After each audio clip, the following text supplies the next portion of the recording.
What's up, everybody? Aladdin for Showcase Mondays. Just finished sitting down with Dr. P. Played an amazing show. Sold out at the Yost. It was amazing. People were hanging off the fucking balconies. People everywhere jumping. There was fights. Mosh pits were crazy. That's what you bring when you come into town, don't you? Yeah, I mean that's what I try and do. So tonight was a success, definitely.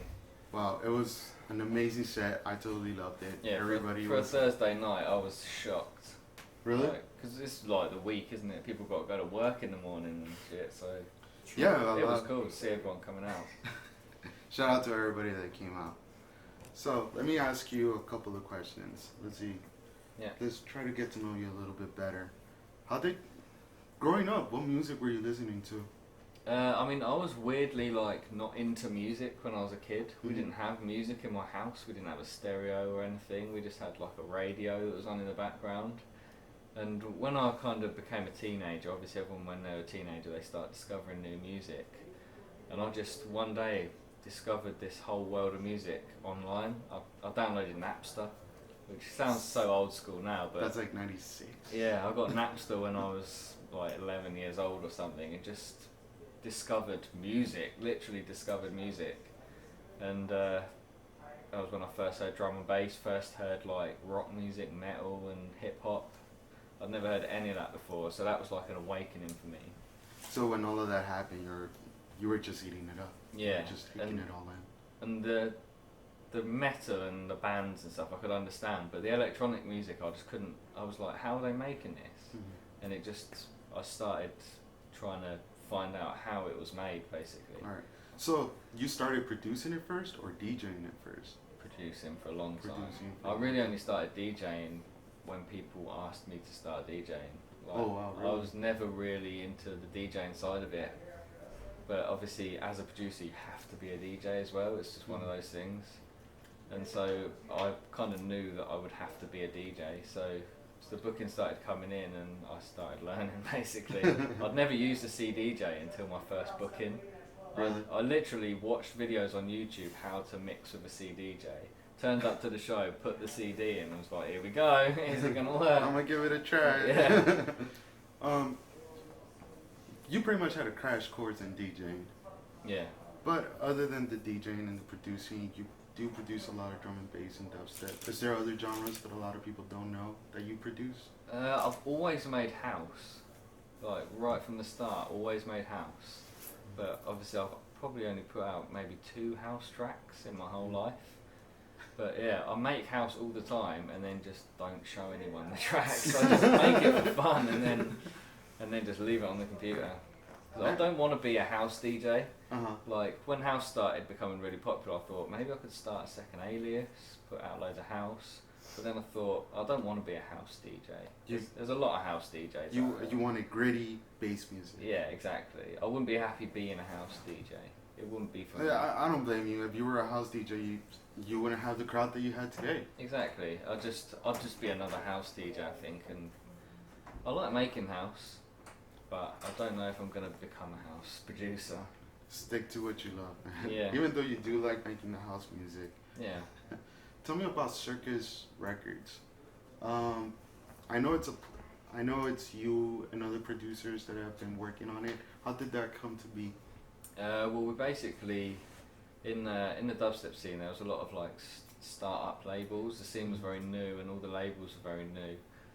And we'd put a couple of things out with other labels, but they were just long and they were difficult to get hold of, and we just thought we could just do this ourselves basically.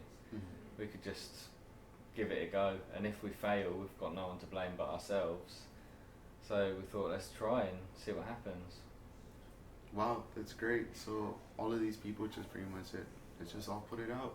Let's Yeah. show the world what Yeah. so much talent out there. Yeah, I mean, we didn't expect to have success. Obviously, you hope for success, Mhm. but it's not like we had some devious plan to become a successful label. That's amazing. Random question. 3 producers right now that you're really into. Trollface, I'm really feeling his stuff at the moment. Mm-hmm. Bear Grylls as well. I think he's going to be blowing up. Discord, we just signed Discord. as well. Discord is they're coming. People need to get ready for Discord. Amazing. I went through their SoundCloud. I was blown away. A bunch of the guys that are under the same, pretty much almost genre. Yeah. Everything. A lot of guys that work together. I was just impressed. I was blown away. Their production is just insane. Like Eddie K is part of Discord, and like he's been putting out drum and bass and dubstep for a long time. I didn't even know that. Oh, didn't you? Right Yeah. now. Yeah, Eddie K. I don't know if that is even common knowledge. Maybe he hasn't told it, but I didn't know. But yeah, he's half of it. He's half of it. And yeah, I mean, I've been a fan of his stuff for a long time. He was actually one of the first dubstep artists I ever heard. Yeah. I mean, I'm gonna be honest with you. The first dubstep artist that I heard was you. A lot of people say that to me. I think I was just there at that time when it was blowing up, and a lot of people heard my tracks. Because for me, I was straight out of high school. Dubstep, I had just started hearing it. And I remember, well, I'm just going to look for dubstep. And first thing that pops up was Dr. Pete, Rasputin's Gold. That was the first thing that I heard that was dubstep. And I was just like, wow, I have to keep looking for this. Yeah. I mean, I was like that as well. I first heard Cockney Thug by Rusko and a couple of Dat Sick tracks and a couple of Benga tracks. And I was like, this is the next thing, definitely. This music is definitely going to blow up. Now that we talk about that, being one of the innovators of bass music, where do you think all of this, how is it going to keep evolving, or where do you think it's going to keep going to? I mean, people have been saying to me for about 5 years now that it's dead. Mm-hmm. And I think if people are saying something's dead for 5 years, and it's as big as it was 5 years ago, it's definitely not dead. It's not dying anytime soon. And if any of those people that say it's dead, they should have been here today. That was just crazy. And a lot of people, like, I mean, I think people have grown up with the music now. It's been around for a long time. It's been sort of 6 or 7 years. So a lot of people have had their whole teenage years just listening to electronic music. And for me, the music I listened to when I was a teenager, that's the music I still love. Mm-hmm. And so I think a lot of people are going to love this music for the rest of their life. So in 20 years, I think a lot of these people are still going to be coming to the shows. Well, I mean, a lot of these people are going to be coming down to the shows, and younger generations, because I know the older generations are going to show the younger ones. Yeah, totally. Hey, this is what I was listening to, and he's still making music. I know, you look at drum and bass and it's been around for so long. Like, I keep very waiting for long drum and time. bass to die, and I think if anything it's bigger than it's ever been. So, I mean, I'm not going to second guess when this music's going to go away. I don't think it's going away. Me either, especially knowing drum and bass and even jungle from such an early age. Yeah, I mean, I feel like it's just getting started. This technology is new. This is new technology, making music on a computer, so it's not like, oh, we've done the computer now, we'll go back to the instruments again. This is like the beginning of what's happening. There's no limitations with Yeah. technology out there for this sound. Alright, you've been working on music lately?